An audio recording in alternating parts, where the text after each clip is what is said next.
Commissioner గారికి కూడా నమస్కారం తెలియజేస్తున్నాను. అదేవిధంగా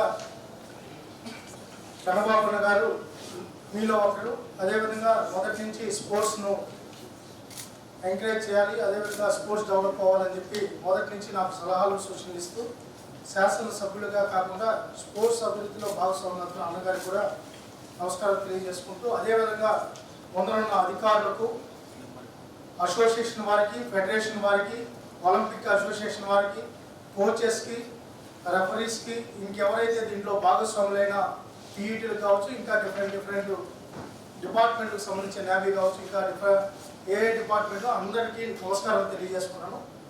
ఈరోజు గౌరవ ముఖ్యమంత్రి నారా చంద్రబాబు నాయుడు గారు ఈ రాష్ట్రంలో స్పోర్ట్స్ డెవలప్ అవ్వాలి, ఈ రాష్ట్రాన్ని క్రీడాంధ్రప్రదేశ్గా మార్చాలి. మీరు గతంలో చంద్రబాబు నాయుడు గారి గురించి చాలా మందికి ఇక్కడ తెలుసు. ఇక్కడ గణబాబు గారు ఉన్నారు, ఇంకా చాలా మంది పెద్దలందరూ ఇక్కడ ఉన్నారు, అసోసియేషన్ వారు ఉన్నారు.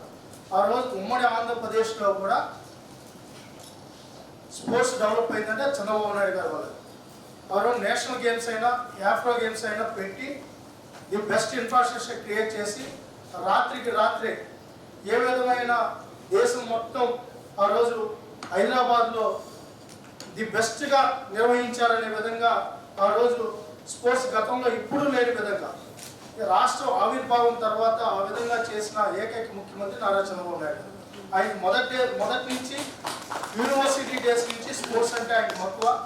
స్పోర్ట్స్ అన్నా, టూరిజం అన్నా, ఏదైనా ఒక ప్రాంతం అభివృద్ధి చెందాలంటే ఖచ్చితంగా ఈ కల్చర్ డెవలప్ అవ్వాలి, అదేవిధంగా ఆరోగ్యంగా ఉండాలని ఆయన మొదటి నుంచి ఆలోచిస్తారు. దాని అనుగుణంగానే ఆ రోజు అనడం జరిగింది.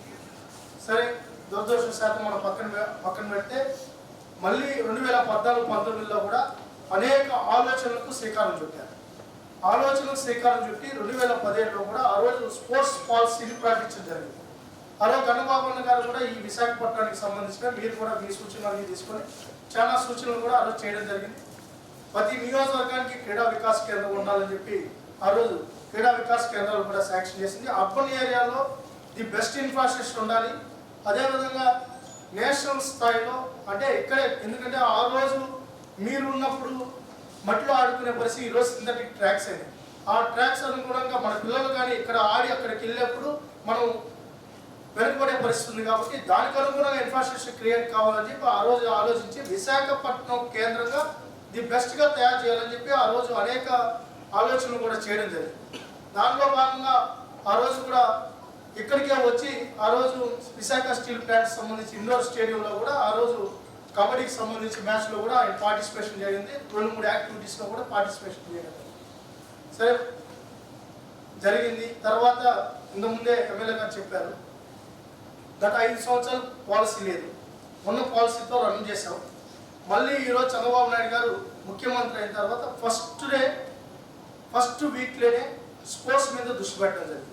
దృష్టి పెట్టిన తర్వాత ఇటు రాంప్రసాద్ రెడ్డి గారు శాప్ చైర్మన్గా నేను బాధ్యతలు తీసుకున్న తర్వాత స్పోర్ట్స్ పాలసీ మీద ఫస్ట్ టైం చంద్రబాబు నాయుడు గారు, ఇక్కడ కలెక్టర్ గారు ఉన్నారు, ఇక్కడ కమిషనర్ గారు ఉన్నారు, పిఎంఆర్డి కమిషనర్ గారు ఉన్నారు. ఏదైనా ఒక పాలసీ తీసుకున్నప్పుడు ఆయన ఒక రోజుతో పూర్తి చేసే మనస్తత్వం కాదు. ఇక చాలా మందికి అయితే అనుభవం ఉంది. ఆయన ఇంకా బెస్ట్గా దాన్ని ఎప్పుడు మాడిఫై చేస్తున్నాడు. అలాంటిది స్పోర్ట్స్ పాలసీని ఫస్ట్ మీటింగ్ అయిన తర్వాత మళ్ళీ రెండో మీటింగ్ లేదు, 1 గంట టైం ఇచ్చి ఆ గంట సరిపోదంటే 3.5 గంట స్పోర్ట్స్ మీదనే కూర్చొని ఈ పాలసీ ఎలా ఉండాలి, హర్యానా పాలసీ ఎలా ఉంది, ఒరిస్సా పాలసీ ఎలా ఉంది, మధ్యప్రదేశ్ పాలసీ ఎలా ఉంది, ఉత్తరప్రదేశ్ పాలసీ ఉంది, గుజరాత్ పాలసీ ఎలా ఉంది, ది బెస్ట్ ఇదే విధంగా మిగతా కంట్రీస్లో ఏ విధంగా వెళ్తున్నారు, ఎందుకు మనం ఇలా వెళ్ళకూడదని చెప్పి బాగా ఆలోచించి స్టడీ చేసిన తర్వాత ఆ రోజు మామూలుగా ఓవరాల్గా అధికారులు చెప్పేసి క్లోజ్ చేస్తారు. కానీ ఆయన అలా చేయాల, ఎందుకంటే మీకు తెలియాల్సిన విషయం కాబట్టి ఒక 5 నిమిషాలు లేట్ అయినా మీకు చెప్పాలి. ఎందుకంటే ఇక్కడ అసోసియేషన్స్